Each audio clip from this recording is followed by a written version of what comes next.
Okay, take three.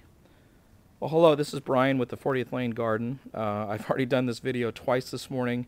Ran over my 10-minute mark both times, so this time we're really going to try to keep it short and sweet. I do tend to ramble on a bit. So it's been a few weeks since the last video. Excuse my voice, a little hoarse, just getting over a bit of a head cold. Thought I'd give you an update as to how things were progressing since the last video.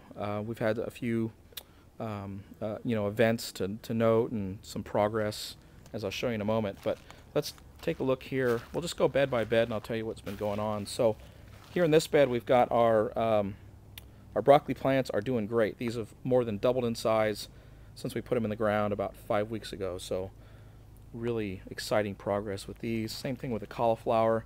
These have about doubled in size. With the red cabbage here, and this is the arugula. Last week, Thanksgiving week, we had several nights of freezing, maybe 3 or 4 nights of sub-freezing temperatures. And I wasn't prepared. I wasn't looking at the forecast. I knew the cold weather was coming, but that first night that it froze, I didn't think to protect anything. So I came out the next morning, and I thought I'd lost quite a few crops, actually. The Simpson Elite lettuce, the red cabbage, the arugula, the leaves were all frozen solid. So I assumed that I'd lost all these plants. Now the next night, I did cover everything. I've got these little green posts in the beds here, and we covered everything with bed sheets just to try to limit the damage. And I thought I'd just let the damaged plants go and see how they did.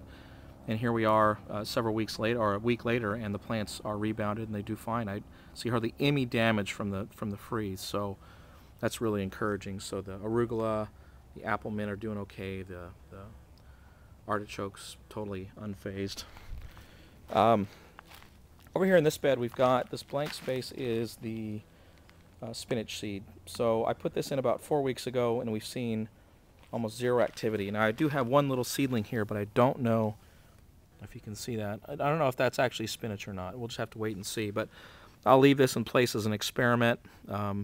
Maybe we just got the timing wrong or put the seed in too deep. We'll see. But if it eventually comes up, we'll know something about how long this seed takes to germinate and what it takes. But we're planting a second round of spinach that we'll probably do a mix of seed that we germinate indoors and also some seedlings that we buy from the nursery. We really want some spinach going here in the garden.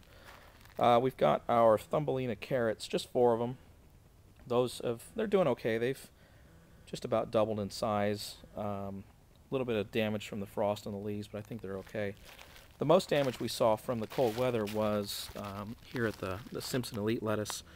You can see here, for example, these right here on the end is where it really got the coldest, and these leaves took the brunt of it, froze off a little bit, and now they're dying. But I know these plants will come back. This one here is one that the dog ran over and took the top right off the plant.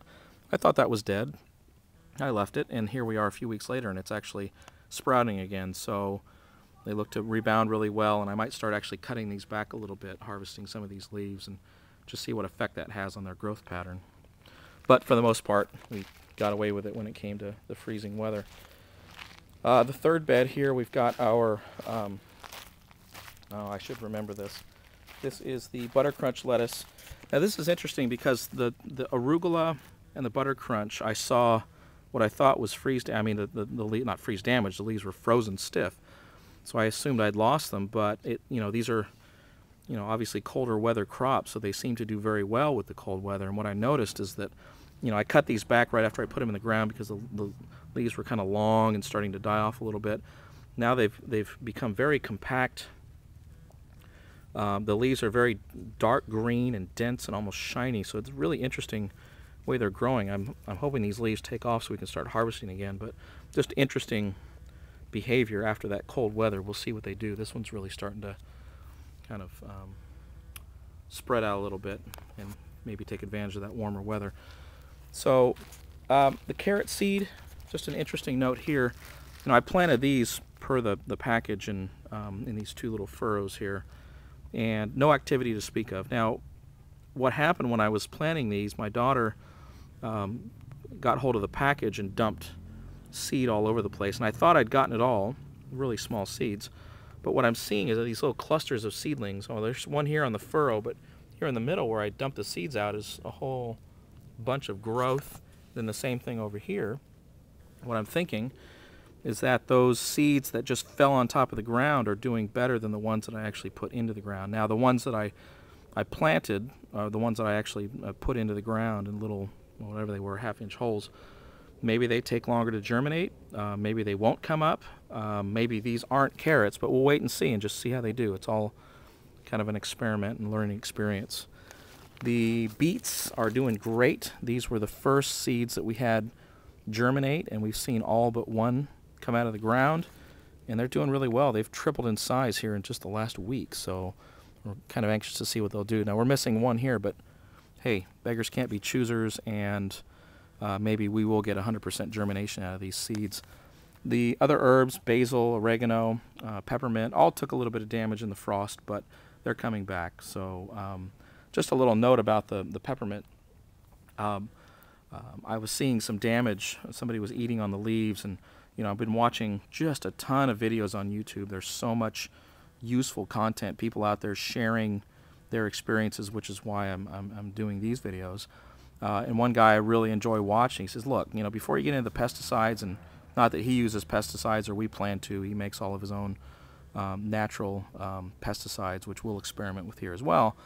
But he said, look, take some time. If you see some damage, turn the leaves over and see if you can see the pest. And sure enough, I turned these over, and there was this little bright green caterpillar. Picked them off, and I haven't seen any damage since. So that was a great tip.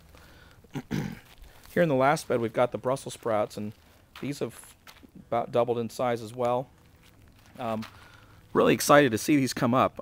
Like with so many of these plants, we're used to buying our vegetables in the store. We see the end result of the growing process, but we really don't know what a lot of these plants look like as they develop. So, looking at the pictures, I know that these Brussels sprout plants will get very tall, and the Brussels sprouts themselves grow right up the stalk. Really beautiful plants. So I'm really excited about these. Now, my wife doesn't like Brussels sprouts, so it looks like I'll have a lot of Brussels sprouts to eat, but that's okay. Here we've got our turnips we planted by seed, again, 4 weeks ago, and I'm seeing some pretty good progress here. I've got seedlings, almost 100% of this row. I'm missing one here, but everyone else is coming up. This row, I don't know if you can see these. This camera gets a little bit blurry. It's a little flip camera that once you get too close, it gets a little blurry. But these are the turnip seedlings. Now in this row, I know that I'm seeing 3 or 4 come up, and I know one of the cats got into the bed and kind of dug around a little bit, so she may have damaged a few of the seedlings over there. But we'll see how we do.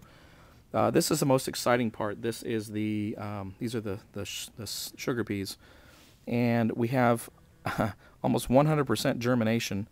Every row, except this last one, there's just one that we haven't seen pop up yet. Every other pea has germinated and has just taken off. I don't know if you can see these plants, but this is so exciting for us because these, once they started popping up, just went bananas.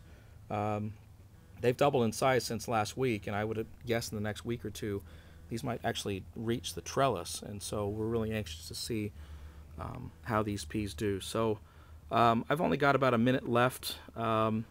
I won't take you back there now, but the other little project we're working on are the straw bales.